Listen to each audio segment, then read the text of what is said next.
James here from Marketing Secrets for Electricians, and today we've got a special guest from the United States, Tommy Mello, and I'd like to introduce you, say hi, and hello, how are you?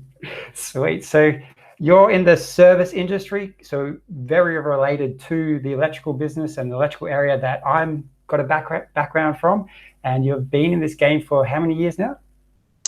2006. I've been doing this. What is that? Holy cow, 14 years now. 14 years. Okay, so longer than I've been in it, that's for sure. I've been an electrician for about 10 years, so you're on top of me. But so I like to start off just, for those that don't know you, and kind of a deeper question, but I find important, is why do you do what you do? So what gets you up in the morning? What motivates you? So I got my assistant grabbing me one of my books, but Okay. I've always thought, you ever heard of Peter Parker? You've heard of that Spider-Man? Yeah, Spider-Man, of course. So his uncle used to say, with great power comes great responsibility. And I feel like we figured out a lot of things over the last 5 years in particular. And it's just crazy what we're doing. And I feel like it's my responsibility to grow to be North America's largest and most trusted garage door company, one neighborhood at a time. So I'm starting with North America.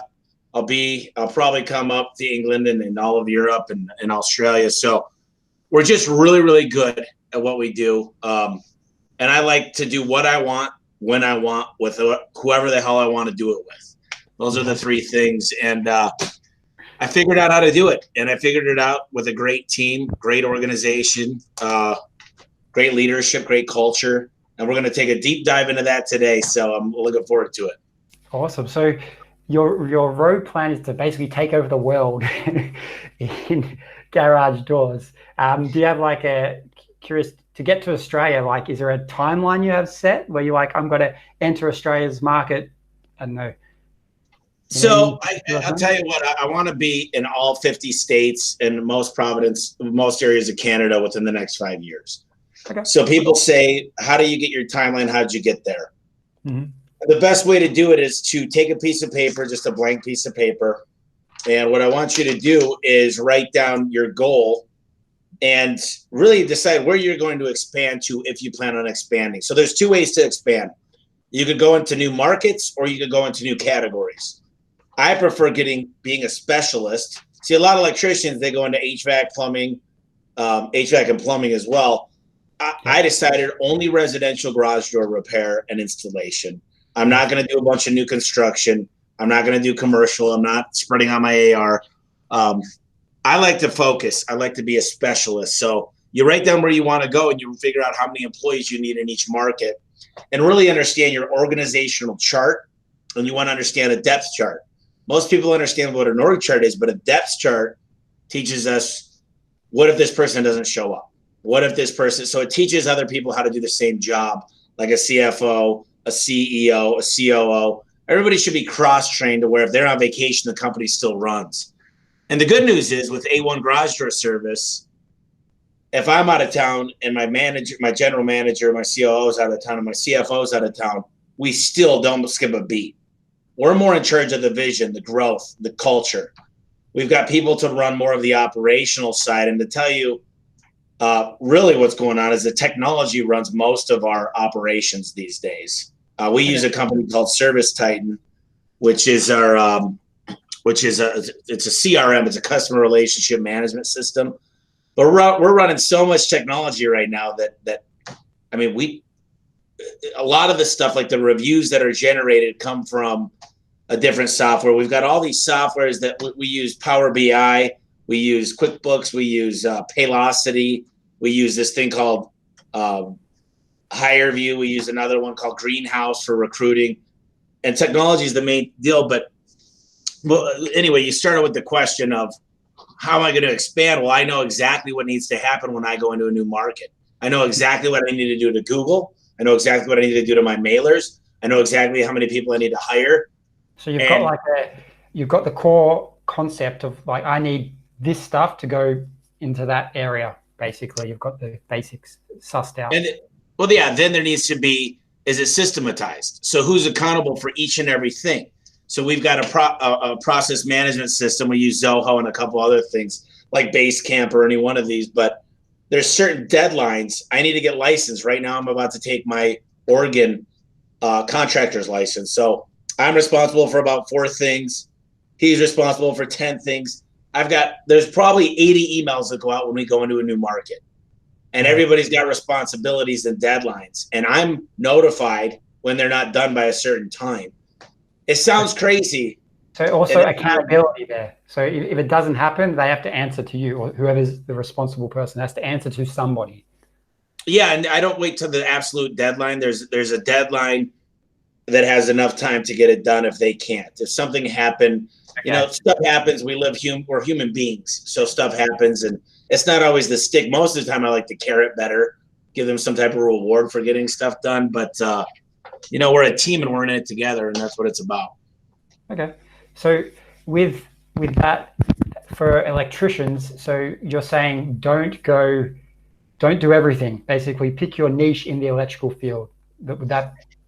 Well, yeah, I think with electricians, the only thing that you've got that's a little bit different is, I know my best friends that are really successful, they do HVAC is the big money, and they use electrician and plumbing to kind of offset the peak. So they go through the summer and they're just slammed, so they slow down the other ones. But I always thought I'd rather be a specialist than be a jack of all trades. So yeah, I would say get really good. You see, especially when you go into commercial versus residential.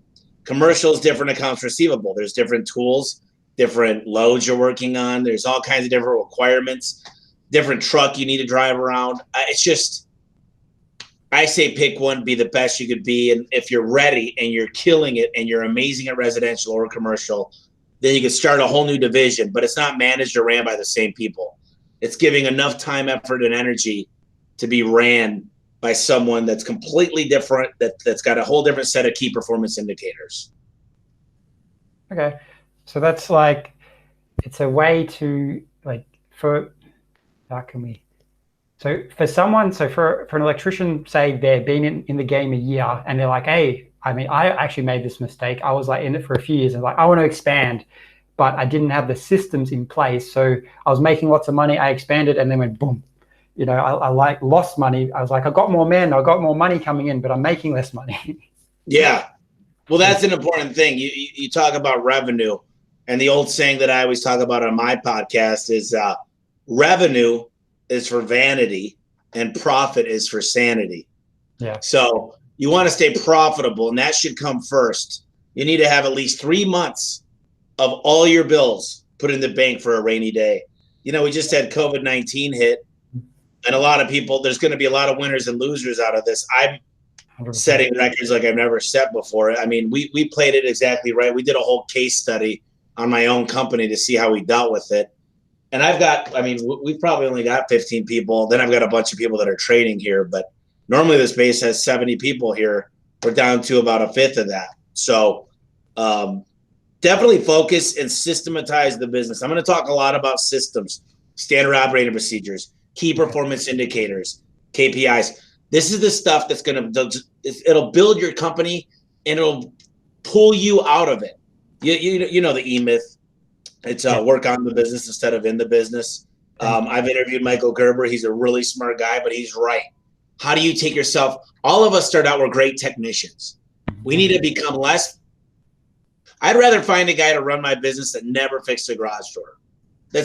You don't need to be good at the technical side. You need to be good at culture, training people, retaining people, motivating people, delegating properly, marketing, sales. There's so many different things we're going to talk about.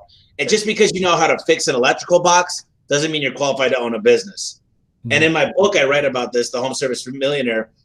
If your why is to not work for somebody else, that's not a strong enough why to be in business, because there's going to be a day you wake up and you're going to be sick of it. The weather's going to be crappy. You're going to have an employee quit, and you're going to have to go back out in the field. And the gal that answers your phones or the guy that answers your phones is going to complain that day. And you're going to want to walk out. And the why, the Simon Sinek, finding your why, That needs to be so strong that it'll push you through those bad times. Yeah, you have to have a strong motivation to do the thing you're doing. If it's just, I mean, I found when I was doing my apprenticeship and the guys around me, like they want to do their own business just because they could get a little bit more money, like you Oh can yeah, charge more, but it's not necessarily, that's also not going to be a winning point to drag you out of bed when all hell breaks loose. So you're right. That's you got to figure out. When you go into business, you have a lot of goals. You say, if you're married, you tell your husband or your wife, I'm going to become a better person for you. I'm going to spend more time. We're going to go on more vacations. I'm going to become a better father or a mother. mm, And unfortunately, that usually doesn't happen for most entrepreneurs. Usually they go, 6, 7 years and they find themselves getting into tax debt. They find themselves working harder than they ever hurt. And they're working harder and they're not getting a lot of vacations and they're not getting a lot of sleep. And the sad part is, James, this is the worst part, is they go to sell their business one day and someone like me says, your business is not worth anything because you don't make any money. You make $120,000 a year and all it is relationships.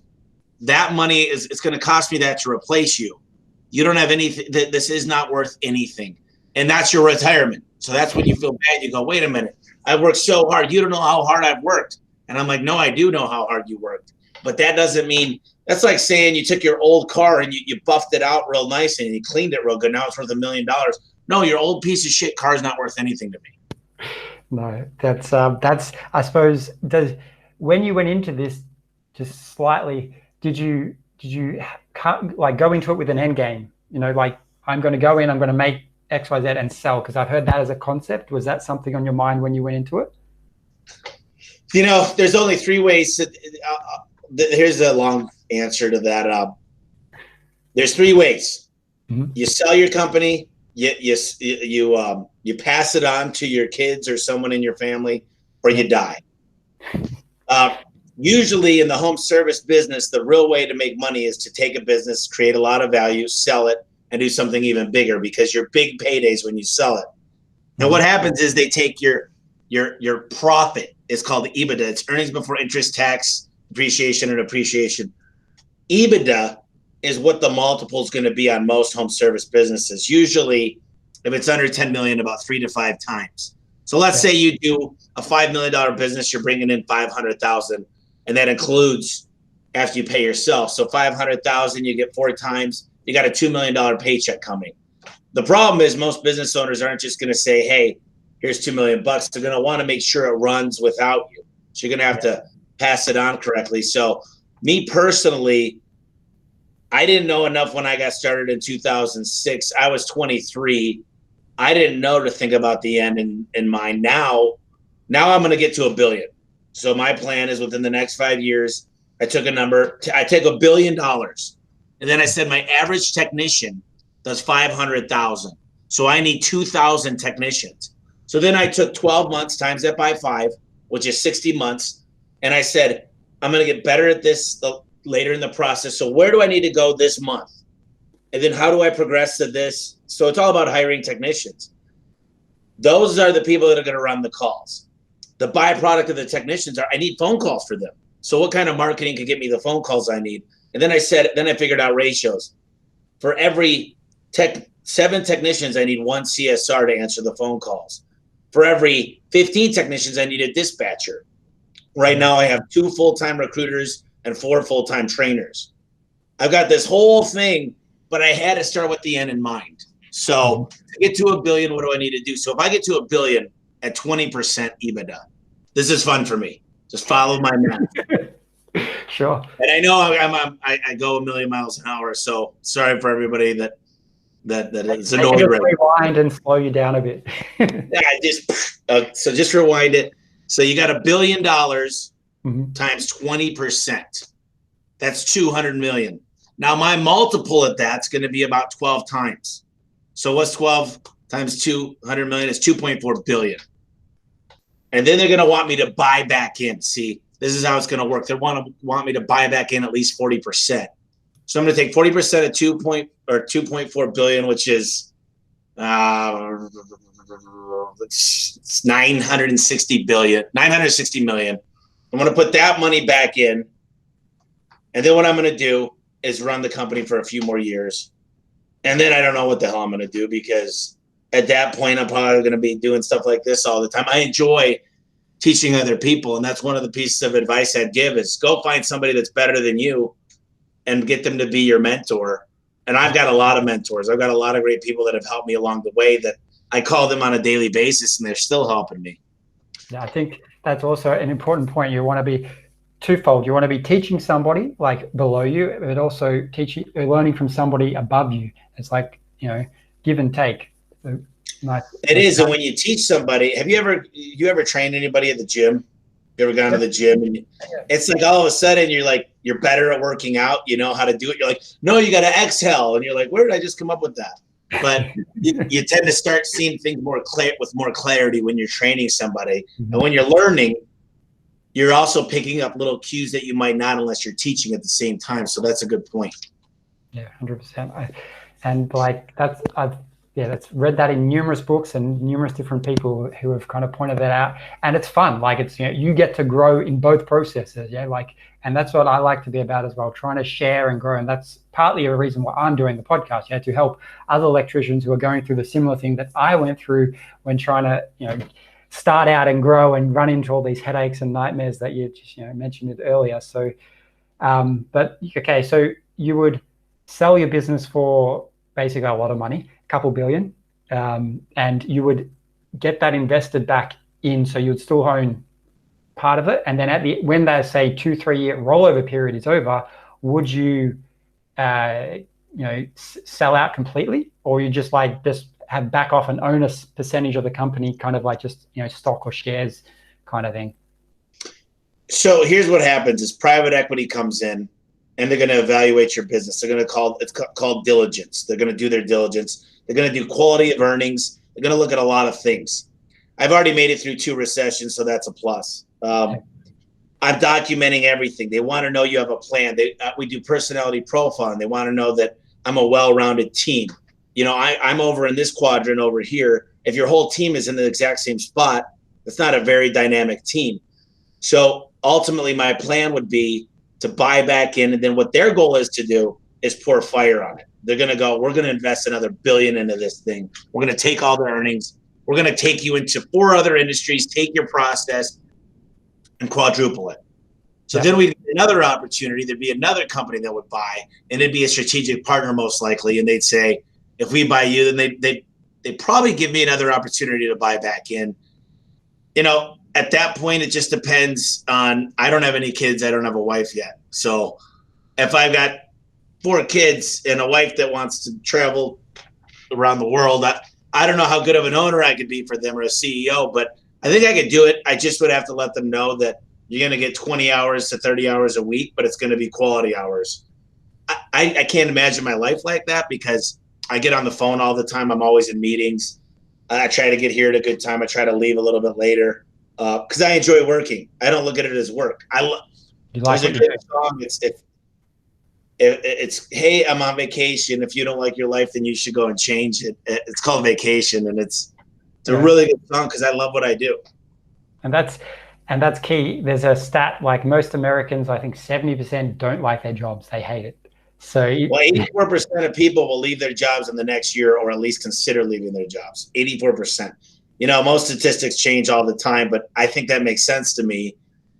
And you know what? I've got people here that probably would change their job because answering the phone all day, but I pay for performance, and they enjoy working at the company. They might not love, say, answering the phone all day, but some of my CSRs make $35 an hour because it's performance pay. Yeah. So I love that idea of performance pay for everything. Given the reason to be motivated, other than that's. But so with that, shall we dive into the kind of next areas? Like, how did you get to where you are? So in your book covers you were $50,000 in debt, and then you went from that to 30 million, was it? Yeah, in 2018, I think we hit 30. We're flying fast right now because one of the things that you got to do is I hired a consultant. His name is Al Levy. He wrote the book, The 7 Power of Contractors. So question number 7 is about Al. Who should you have on here? I've had a lot of consultants, but Al came in and he said, Tommy, you're so good at generating revenue and marketing. He goes, but your internal systems, your operations, you don't know how to delegate properly. You don't know how to, your manuals. And a lot of people like frown when they hear manual, like manual. But the manual is actually the playbook. The manual, if I applied this to football, which is American football, I would say, here's your list of plays for your offense and defense. Those are your manuals. And it's how to play the game and how to win the game. Mm-hmm. And if you don't have them, someone says, well, what's my job? You say, well, just go shadow this guy for a month. Pick up all of his shitty habits, pick up his good habits. No, you got to teach them, here's how you get paid, here's why you get paid, here's what happens if the truck breaks down. Here's what happens if you get a crack in your windshield. Here's how you take a day off. Here's you got to have an operational guide for them. And it's got to be full of the 80%. It can't be, a lot of people make these really huge manuals and they're full of like, well, what if this happens? Well, don't worry about that. And then put together a really, really good job posting to where, my name's Tommy Mello. I own a garage door company. Usually what I start out is say, do you want a job that you can make as much as you want? It gives you benefits. You can work nights, you can work weekends, you can work mornings.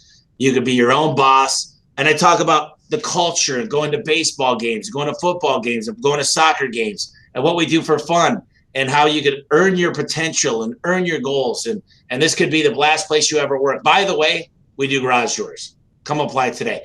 Figure out a way. I see all these job postings and they say, only eligible, must be, must do this, have to be this. And I'm like, yeah, of course you got to do a drug test and a background check. And if you're not doing that today to your employees, I'm sorry, but you're making a mistake.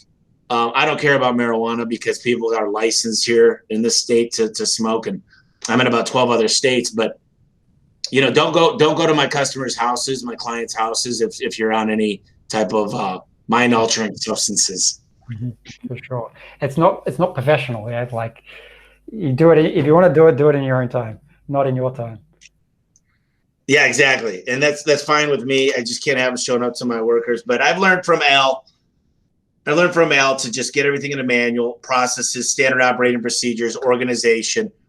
And then I learned a lot more about marketing. I got brand new trucks with brand new wraps and got them super organized. One type of truck for service, one type of truck for install. I don't have all these different things. It's all the same. It's repeat, rinse, and do it again. Rinse, repeat, do it again. Boom, boom, boom. And it's the same thing. And now people say, how could you get 2,000 technicians? I'm like, well, we got a training with 6 weeks. We recruit them. Then we train them. And then we follow up with them. And then within 3 months, we've got an amazing. The system. So you can move up. So you start as an apprentice, then you're a junior tech, then you're a tech, then you're a senior tech, then you're a field supervisor. So you got a ladder to move up in the company. I mean, I would work for myself. That's one of the questions you got to ask yourself. Is it organized? And it's not because of me. It's like I told you earlier before we started, it's my team. I'm the visionary. I'm the guy that's hungry every day. I'm the one saying, how do we grow faster? How do we do this better? I'm not the guy in there doing it every day. I'm the coach. I'm the coach and the cheerleader at the same time going, we could do this. So I think that's probably one of the most important things is just have a goal and work your butt off to get to that goal. And with these systems or manuals, what if you don't have them now? What would you suggest? Like I know a lot of electricians who would not have a manual in place or anything really other than their rule book. Well, you got to take a step back and you got to say, let me give you a good example. We do garage door springs, so we change out garage door springs on your house. So I found out when a guy came back from training that I had each trainer taught him 4 different ways how to do it. So us as a company, we didn't choose a specific way. You've got a certain type of wire cutters and wire strippers and certain things. And there's some ways that you'll get an electrician that's done this that's forever. He's got every trick in the book that are dangerous to some people that never did it before. So I would make sure that you're teaching them the safest and best way and document the way that you're going to have everybody do it. This is what I talk about. When I go to McDonald's, I've been to South America, I've been to China, I've been to Canada, I've been to Mexico. I go to McDonald's because I know how the burger is going to taste. It's consistency. Mm-hmm. I look for consistency. So I'd rather have all B players than half A players and half D players.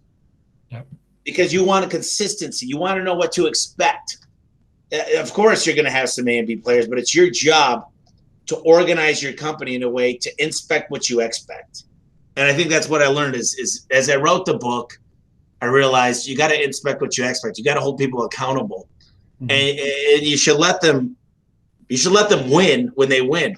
You know, I got a guy that made almost $200,000 last year as a technician, and he is amazing. And he followed up with all of his customers, and he impressed everybody, and he got great reviews. The funny thing is, the guys that make the most money for me, they get the most reviews and the most testimonials. The guys that do stuff the cheapest, and they don't, you know, they're very short with the customers. They don't make a ton of money for me. Usually they make 60, 70,000, which is still a lot of money.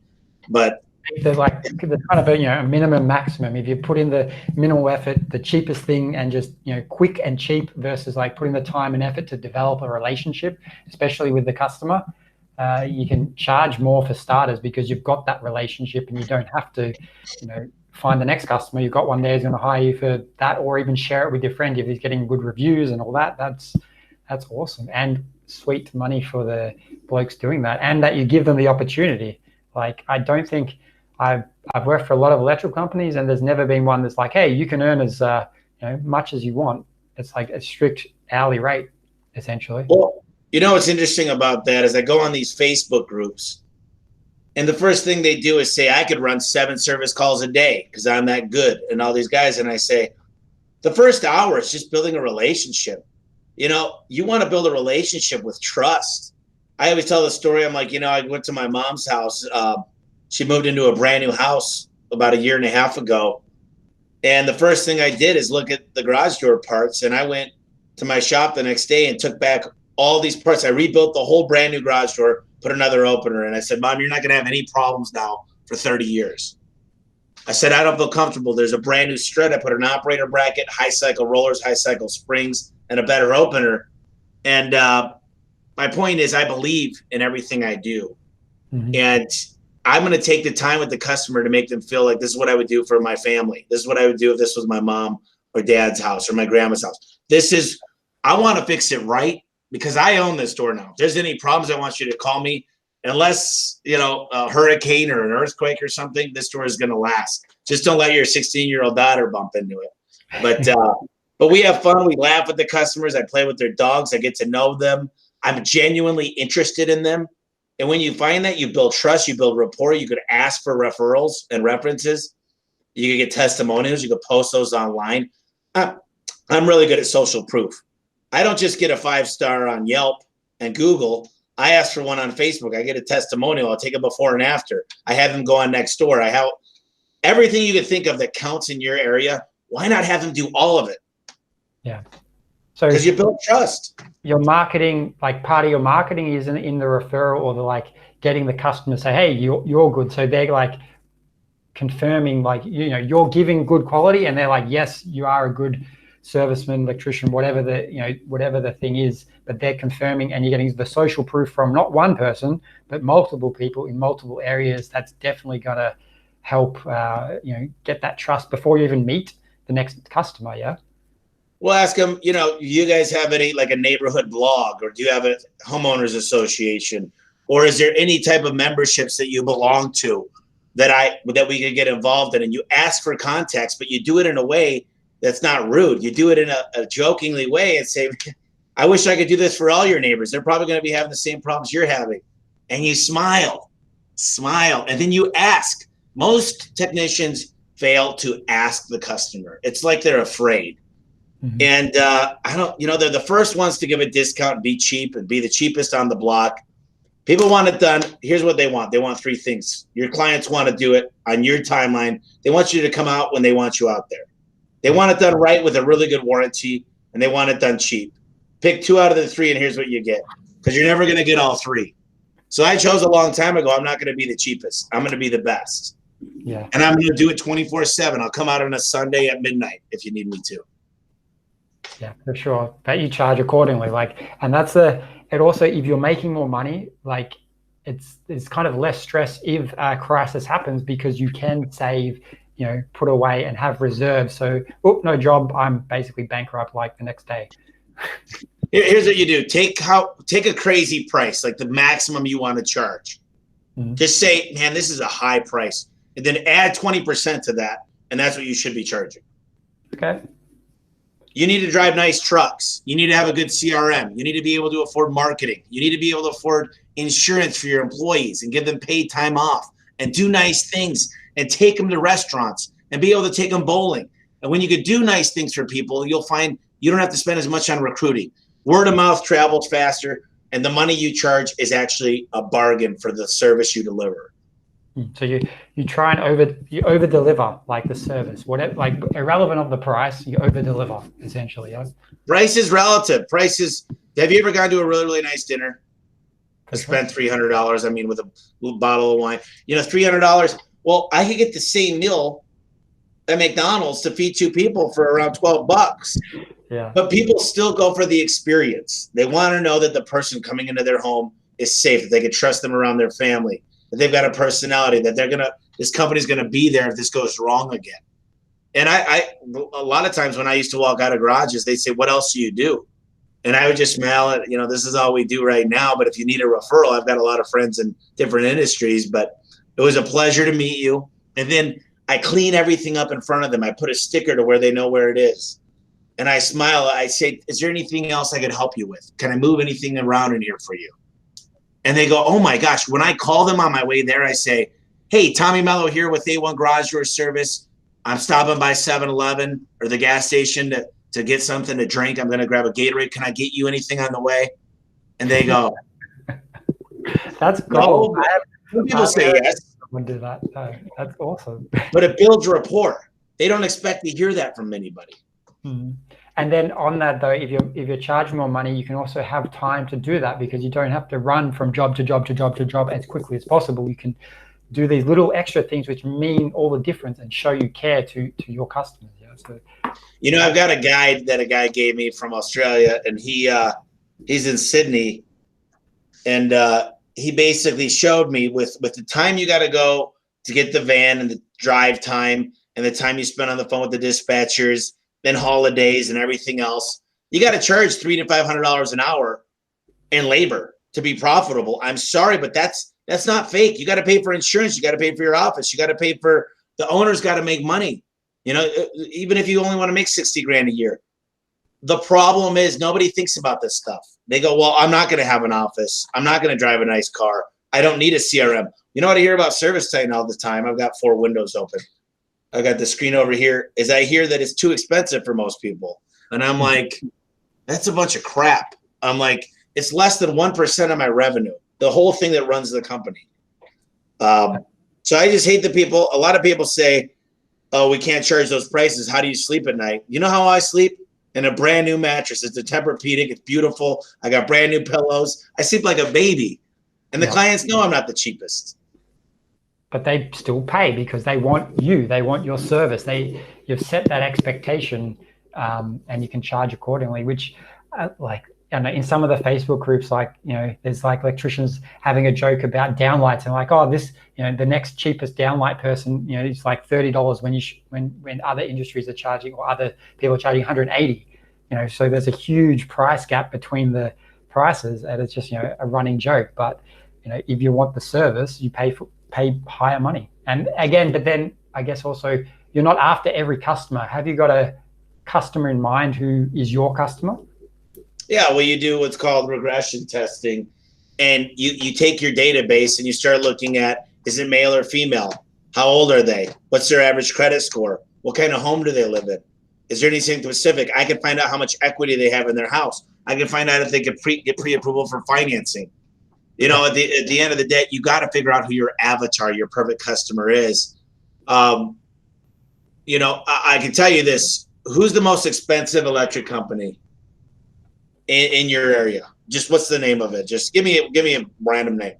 We'll go with no, Jim's Electrical. It's a Okay, franchise. so give electrical.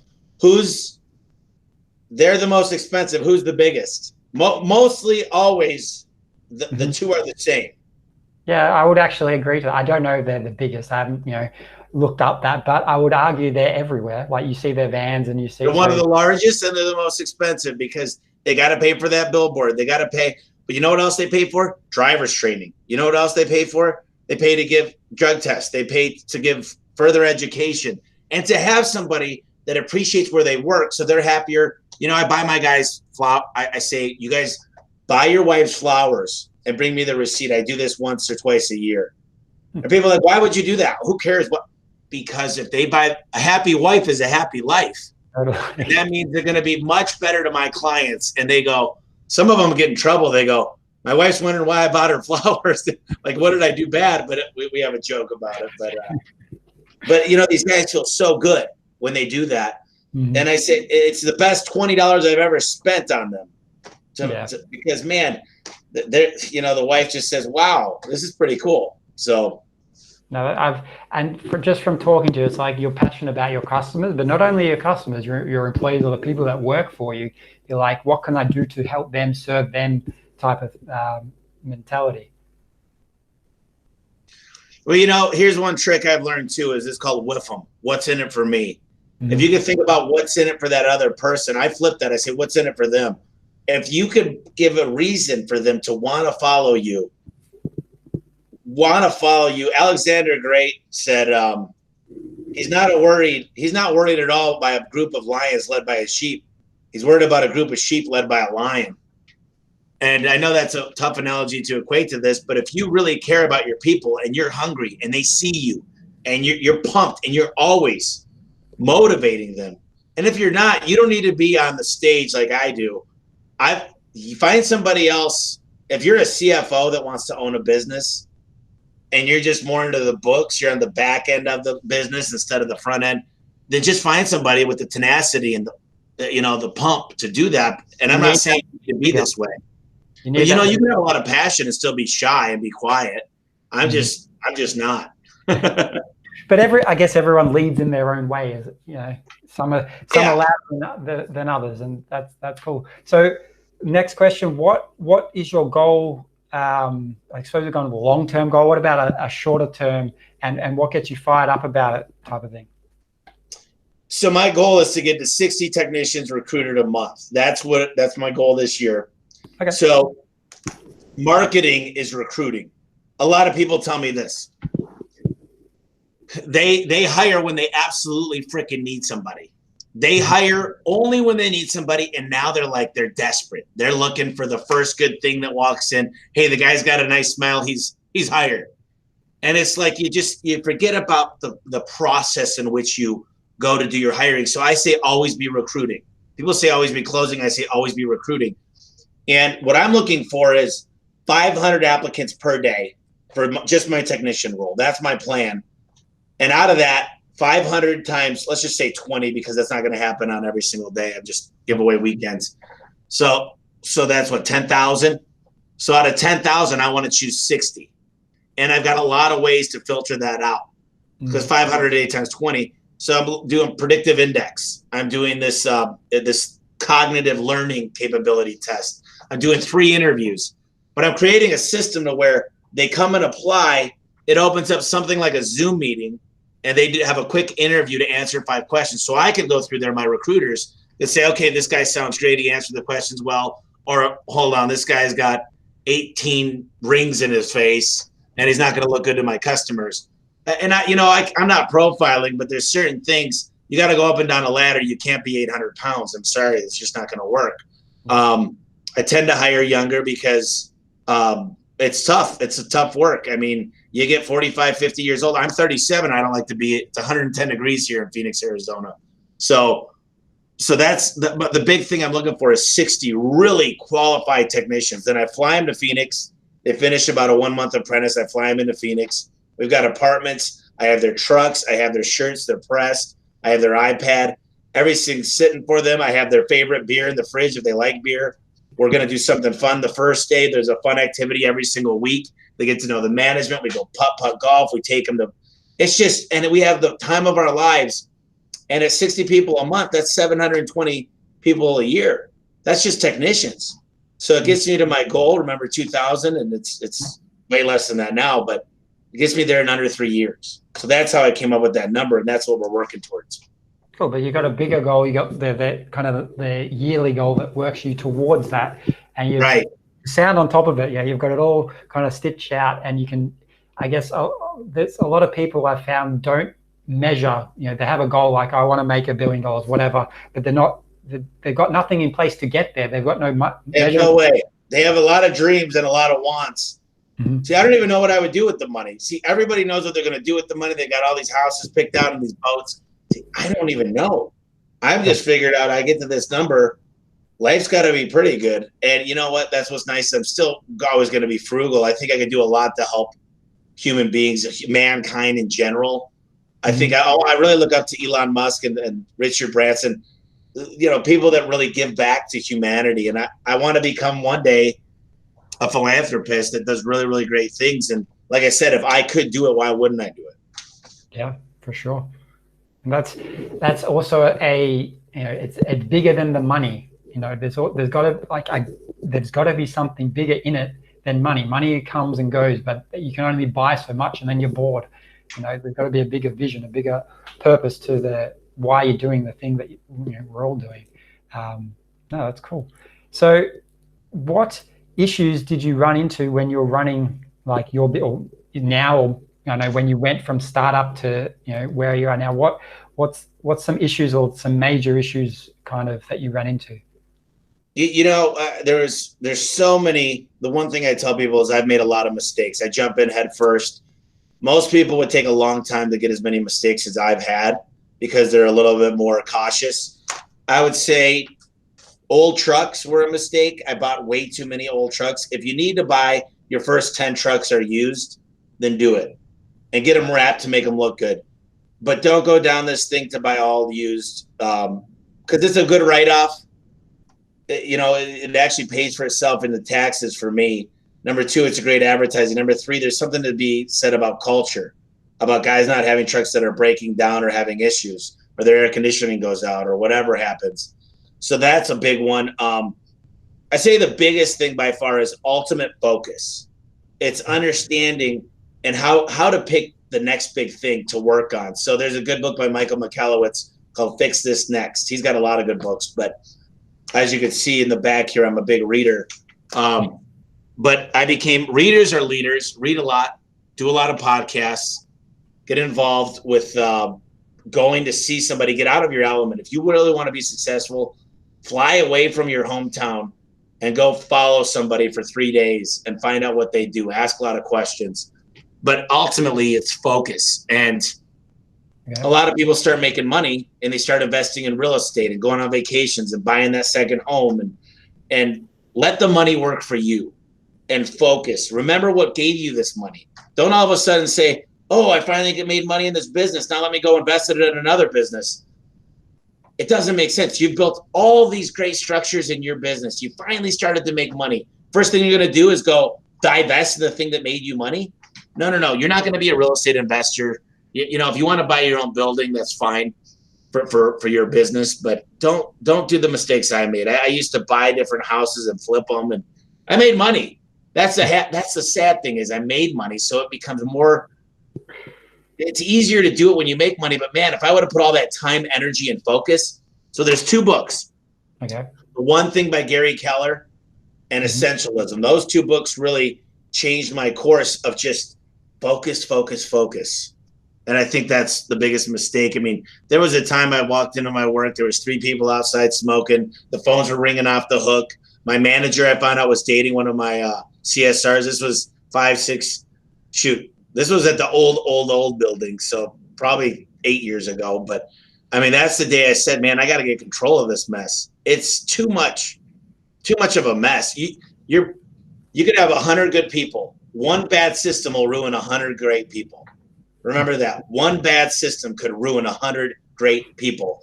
And if your business is run on systems, standard operating procedures, key performance indicators, and you're inspecting what you expect, you could run the whole business off of minimum wage employees and still run a better business than having Harvard grads in your entire company. Yeah. Okay. So yeah, so very big on systems. Yeah, like that. I guess that's the. If we can That's the take moral of the story. Yeah. Yeah, if you can take anything away from this, like start building systems in your business. And do you test the systems? Like you build them once, and do you just like, okay, that's it, or do No, you? it's a living, breathing system, but you got to work. The system has to be spoon fed. Like I'm working on a new system right now, and every word matters. Do we say sign the contract or do you say sign the agreement? The agreement sounds much better than a contract, right? So every little thing that you do needs to be systematically thought of. And then you need to test stuff. You need to A/B test certain things. And they're living, breathing organisms. You're always going to be modifying and making changes. Don't think all of a sudden I've done it, I'm done. Anybody that thinks that, you got to change with time. I mean, new things are coming out. New algorithms are coming out with Google. New ways to form relationships, like Zoom calls. If I would have told you 6 months ago I was going to be building relationships on Zoom, I would have said, how's that possible? Now with COVID-19, coronavirus, You have to. everybody's like, hey, I say, let's do a virtual lunch. I'll order you some Uber Eats. We'll eat together and we could hopefully be your next garage door company because I want to earn your business. Okay, And I'm not going to let you down. you've Zoom called and had lunch with people and won business over it. Oh, yeah. Yeah, all the time. I haven't seen that happen. That's awesome. Well, if I was I'm going to buy you and your company lunch. I'll have it delivered. What's your address? We'll jump on a 20-minute Zoom call. I know garage doors aren't a big thing to you, but you do order a lot of them. I'm going to show you the reasons why you should give me at least an opportunity to give you a bid. My goal is to impress you, and I'm going to impress you with our technology. You're going to know exactly where we left the remotes. I'm going to take you pictures. You're going to see a checklist that's performed on every single install before and after. We're going to leave the garage door cleaner than when we walked in it. We're going to make sure we get along with other contractors. We have a specific time that we show up, and you're going to know everything. We are actually going to text message your cell phone when we're on the way with a profile of the technician and what he likes to do until you get to know him a little bit. We're going to beat you with our processes. That's how we win. So that's I guess that's another thing where you stand out, like just from a marketing point of view as well. Your processes for someone who doesn't have anything, that's like rock up in dirty and all this type of stuff and doesn't message them and all that. They haven't got all this process, and you can see the difference, yeah, versus someone who does all this stuff to stand out. Another one who's like, I'm the cheapest, but here I am, type of thing. You know what? After the fourth time, I have a buddy of mine that fixed my air conditioning. This is years and years and years ago. It broke down 4 different times. I said, dude, I don't care. Don't give me any more favors. I need my air conditioning fixed correctly. And just because somebody, and here's another thing that people do, especially when you're older, the older generation, they'll hold on to a nut or a bolt or a screw or an alternator, or they'll just carry an old part and they'll say, one day I'll need this. And it's like, just replace it. Don't think you're not doing the customer any favors by saving that old ass part that you can't even get to. I want my stuff fixed when you come here. If you got to go back to your shop and Band-Aid it and everything else, it's just not the way to do business. And if you're starting to market to those customers that want things done cheap, you're always going to be broke. You're always going to be broke. Do not market to those people. Why would you want to market to the cheapest people out there? I mean, yeah, people said, Tommy, with all the metal you make, imagine if you took the copper out of there. I'm like, you know what? I'm going to do $70 million this year. I could maybe make some money off taking copper out, but then I've got the why. Why not be a specialist? Let the metal company deal with that. I'm not going to take apart everything. So there's a lot of things that you can find money within your business, but keep your eye on the ball. People are going to come up to you and they're going to say, hey, I got a job for you. You can make $30,000 doing it. Trust me, I've taken on $50,000 jobs, walked out of there with nothing. Even if I made $5,000, a commercial job, I'm not set up for that. I had and I have some now, but I needed to rent scissor lifts and get all these specialists in there and then get a welder. And why take on the work that you're not comfortable doing like you do every day? Yeah, especially if you're not going to make a profit. Like if you're spending all this energy, and I've done it as well, 10, 20, 30 grand worth of work, and it was like something I didn't normally do, but I was like, hey, it's a lot of money. And I basically broke even on it. at the end of the And day. you don't think you broke even. Everybody goes, I still made money. And you're like, yeah, if you pay yourself zero, you had to go out there 10 times to fix it. You had to pay for the marketing. You had to, how much was it worth to hire somebody in your accounts receivable because they were net 90 and you didn't get paid for 180 days? So your bank account was on zero. There's all these ancillary things that nobody thinks about. Yeah, all this back end costs essentially. Exactly. Oh, cool. So we've done the worst type of stuff. What about like I could probably guess this answer, but what makes your company successful like right now? Well, I would say a lot of times people say it's the people, but I say it's the process in which you pick the people. The people are 100%. The business is the people. Mm-hmm. But if they don't have processes to follow and they're not good at creating processes and they don't have a structure and know how to stay in their own lane, you see, nobody should have more than 5 direct reports. See, Jesus only had 12 disciples and he was the Lord. So I say you should have 5 direct reports tops. And when I see businesses start to fail, they go through peaks and valleys. They hit their valley is because the managers take on too many reports. And then stuff starts getting in the weeds and stuff starts slipping through the cracks. So I would say create a really good organizational chart, put structure into what each job is responsible for, build key performance indicators on every role, make sure you're inspecting what you expect and don't leave any area for gray, make it black and white. And that's what you need to do to be on your way to a successful home service company. Yeah. And so these systems, do you actually find, how often just out of curiosity, do your technicians actually review, or do they have a big thick manual? Is it all on the iPad? Do they review it once a week, once a month? So once a week, every Thursday, we read 3 pages out of our manual. It's about 45 pages total. Okay. And a lot of times we'll get questions about inventory, so we'll read those 4 or 5 pages that day. So we're reading it. But they spend a lot of time with the manual in the training, that 6 weeks of training. They're learning about all of it, and they've got a copy on their iPad to see what do I need to do for time off. And the other thing when you build a manual is you don't answer all their questions. You say, go to your manual, page 37. I think you'll find what you're looking for. Make them familiar with it, consistent with it. Make them learn how to use the index. My manual's super organized. There's an index to it. It's all the same format, every single manual. There's no pictures in these manuals. It's all grammatically correct. Everything's got a page number. So make it organized. Make sure the 80%'s there. Don't worry about the 20, the one-off issues.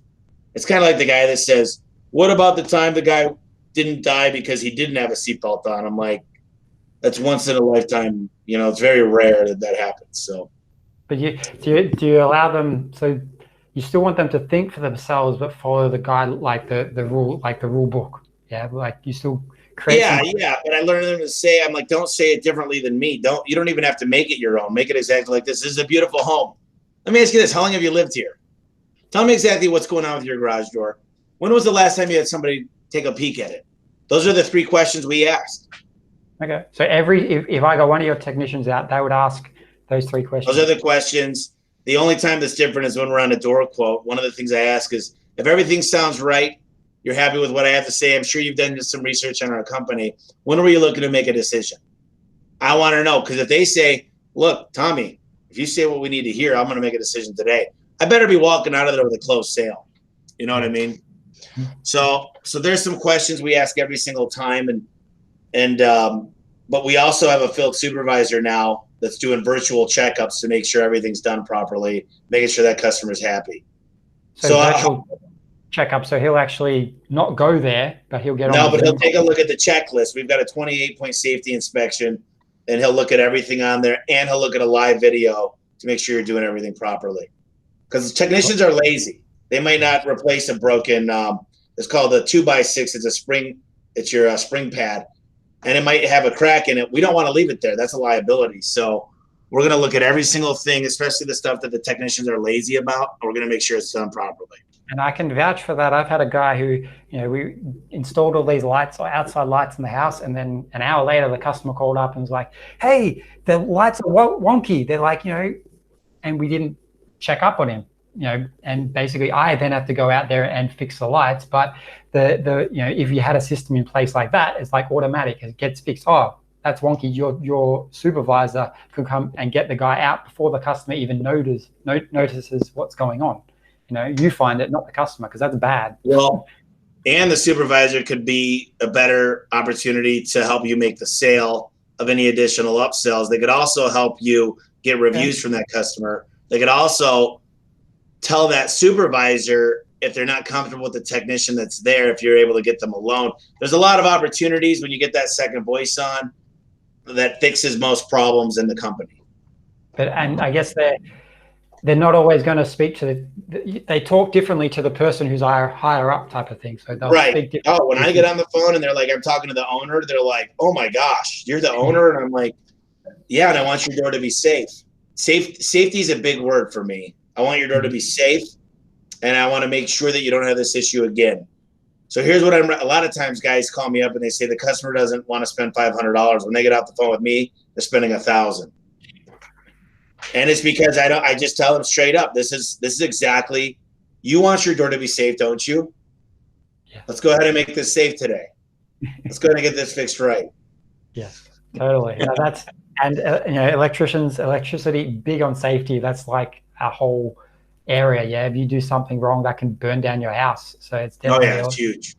Yeah, another, and there's even people who go up in the roof and try to do electrical work on their own, but they end up, getting electrocuted because they've got a tin roof and it's not earth and all this other stuff. So it's definitely a big selling point to help push what you need to make sure your customers are safe. So that's cool. I like that. So have you got any other tips or anything else you feel you'd like to share? Technology is going to run your company. So find an amazing CRM that takes care of everything. If it's expensive, that's a good thing. That means they're well funded. That means they've got good people to develop more code.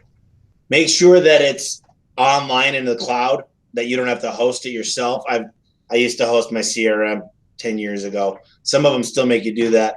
I just think automate as much as you could. Automation helps growth. And remember, if you're not growing, you're shrinking most of the time. Understand how a business sells and make sure to get a plan, because you're going to find out that when you sell, you're going to get a lot of freedom. I know a guy that's bought and sold 6 of his companies. He's on a 6-1 and he's got his own private jet. And on that, I think that's a point. When you've done it once, like for example, if you sold your company today, you could pretty much turn around and start another service business like this. I can do it again in any industry now, because it's not about garage doors. It's about getting the customer. You need to get good employees and good clients. You match them up together. I know how to make the phone ring off the hook. The difference is most people don't know how to recruit and train somebody that's never been in the industry before. I am not getting technicians that have ever had any experience. I'm finding someone that wants to learn. They've never been burned before. Electricity is a little bit different because you got to go through a little bit more of a learning curve, and I understand that. But think about it as planting seeds for the future. You got to have a really good company, though. You got to be somewhere where they're not going to want to leave, because last thing you want to do is train an apprentice for a long time, and then all of a sudden, boom, they found something better. You need to teach them that it's not only about the money, it's about the ancillary benefits. And there should be a lot of them. I mean, build a culture, build a family that they don't want to leave, and it'll be worth it. So it's like investing in your staff, in the systems, in the future of your business. And to invest in them, you need to charge the right prices. You got to charge a lot of money. And, if you read my book, I was going to I might have a copy right here on the shelf, but it's the original version right here. It's a little bit different cover, but it's kind of like this. I talk a lot about Ellen Rohr was one of my consultants, and she says, charge the right prices. I can't stress that enough, of charging the right price. Don't be cheap, and buy the best parts. See, people always say apples to apples. I sell oranges. No one else carries the parts I carry. Okay. I think they don't. I get them custom made. I got them trademarked. I got my springs. They're taller than me. I'm 6'3", and they're powder coated red. They say Max Life on them. No one else could carry those springs. So if you're going head to head against me, look out, because I'm going to take you back to my truck and show you why to go with me. I had a customer 2 weeks ago. One of my guys was out there. I said, he goes, what am I supposed to do? I've got 4 trucks. parked behind me waiting to give this customer a bid. I said, I want you to take them out to your truck, the nice, beautiful, large wrap truck, show them our core values, show them our parts, and say, none of these companies are going to be able to do this. And just call me when you get done with them because I want to do what I can do to earn your business. The customer called him up. His name's Russ. Yep. He said, you're $1,000 more than all of the other three companies, but we're going with you. $1,000 more, but we're going with you. That's huge. So hopefully the listeners got something out of this, that a lot of people have this misconception that I can't charge that. They go, he doesn't know what it's like here. There's 500 electric companies. There's 830 garage door companies in Phoenix. So I know what it's like. I know what it's like more than anybody on this podcast. I know what it's like when someone is going to go in and they're advertising to be the cheapest in town. Trust me. And just if you got a problem with it, there's one person to blame. Look in the mirror. Yep. And if you're the best at what you do, congratulate yourself, pat yourself on the back. But don't tell me that I don't know what it's like, because I know what it's like. You don't even have to be licensed to do garage doors. You could just be a guy that barely speaks English from Mexico, and you could be the cheapest garage door company in the world, and you could buy it way cheaper than I can because believe it or not, the manufacturers, the distribution centers will sell to unlicensed guys. So I've worked in about 20 different states in this industry. And all I know is everybody that's a loser says the same thing. Oh, he doesn't know what it's like. It's a different industry. Or he doesn't know what it's like here. I'll go anywhere in the world. I know human beings, and that's all that matters. And it's the same in everything. It's the same in everything. People buy the brand new iPhone that barely have any money. So I don't want to hear it. I've heard that too much. Learn how to sell financing. That would be my last tip. Financing is huge. So like if they've got like a 10 grand job or whatever it is, they don't have the money. You can sell. You're the financer, or you get a third party company? No, I've got a third party. We use Green Sky, but we sell a $3,200. We call it the worry free special. It's $267 a month, same as cash for 12 months. Okay. So, a lot of people say, well, I don't think we need to sell financing. And I'm like, well, if you learn how to sell it right, it's the best thing that'll ever happen to you. See, the problem is a lot of people don't like change. They say that's not the way we always did it. And you know what? Most of those companies are out of business because they used to do the yellow book. The guys that were the king of the yellow book probably now don't have a business because they didn't know how to change. Totally. Do you find, I don't know, have you ever tested like giving them like is there an uptake between getting like the credit and getting just, paying straight out? Do people? Yeah, they spend more money when they spend a lot more money when it's the pain of today to spend cash is different than, same as cash. Oh, okay. It's not like a credit card. It's like $200 a month or whatever it is. It's like, that's nothing. I can afford that compared to. Yeah. They love that stuff. See, they don't realize it's not the same pain as today. They don't see that money coming out of their account. They just see the monthly payment. So you sell with monthly payments instead of saying this is $9,826. You say this is just $486 a month, and it just sell the monthly fee. Easier sell. It is. That's cool. With that, do you have like, we've talked kind of about more like a lot of what you do is the back end of like marketing when you found the customer. What's your kind of main thing, or what do you suggest for people to actually find the first customer? Where's that first contact made? Well, you got to get good on Google. I'm a big fan of online, so make sure you got your online reputation. Here's a little trick. You go you tell your first technician to talk to 100 people. They've got neighbors, friends, and family. And the way you do this is you find your best friend. You say, give me your mom, your uncle, and your grandma's number. Then you call the grandma. You say, give me your 3 best friends' numbers, grandma. You get their name, their address, their phone number. And then you go out there and you service their electric, their fans or whatever. I service their garage door for free. And I say, if I do a good job, I want you to leave me a review on all these places and give me a testimonial online and a video. And then I say, by the way, when I'm out there, I'm doing everything. I'll tune up your door for free. If you need a new bottom rubber to keep all those nasty bugs out, I'm doing it for half price. If you want a new opener, I'm doing it at a huge discount. Anything you need that I point out, because for me, it's going to get me comfortable in my CRM since I'm new for my technicians. It's going to get me comfortable in the garage door, comfortable with the new van they just got. They're going to go get comfortable with people they know, kind of like a soft opening of a restaurant, and get great reviews out there. So build your online reputation up. Every technician that you start, is that Yep. kind of like that's very clever. That's like use the resources they have and a key thing I think from what I've found talking to other electricians, there's a lot of resistance on free, like giving something away for free. There's like, a lot of resistance. Like, I'm not making any money. You will, like, you're going to. It's just you go out to that house. Here's the thing: you're gonna find shit wrong, most likely. They're gonna say, look, I've been talking about replacing these fans or getting a new breaker box or getting one of those large surge protectors for the house. Whatever it looks like, you're gonna make money. But that's how you got to start out, and you're not losing money. You're building your online reputation. Yep. Someone's going to go to buy you. They're going to be like, how many reviews do you have? If you got 10 guys that each got 100 reviews, now think about this. 10 times 100 customers is 1,000. You're asking each of them to leave 5. It's 5,000 just off of 10 employees. And there's also a big kind of study. People nowadays will search online more and, find those reviews. They want to review you before they hire your service. Oh, yeah. So absolutely. It's a huge advantage if you have 1,000 and your competitor has 1 or none, because they haven't. We'll start with the reviews and then get those relationships. I can't tell you enough. I'm a good networker, so I get a lot of our jobs. I mean, I book 10 calls a week just for my cell phone. People calling me up. There's just not a lot of jobs. I mean, we ran 67,000 jobs last year. Yep. So. And do you have a lot of maintenance work? Like keeping up? We sell service agreements. We've only got a couple thousand service agreements. That's my goal this year, is to increase that, because you're putting a gate, you're putting a fence around customers.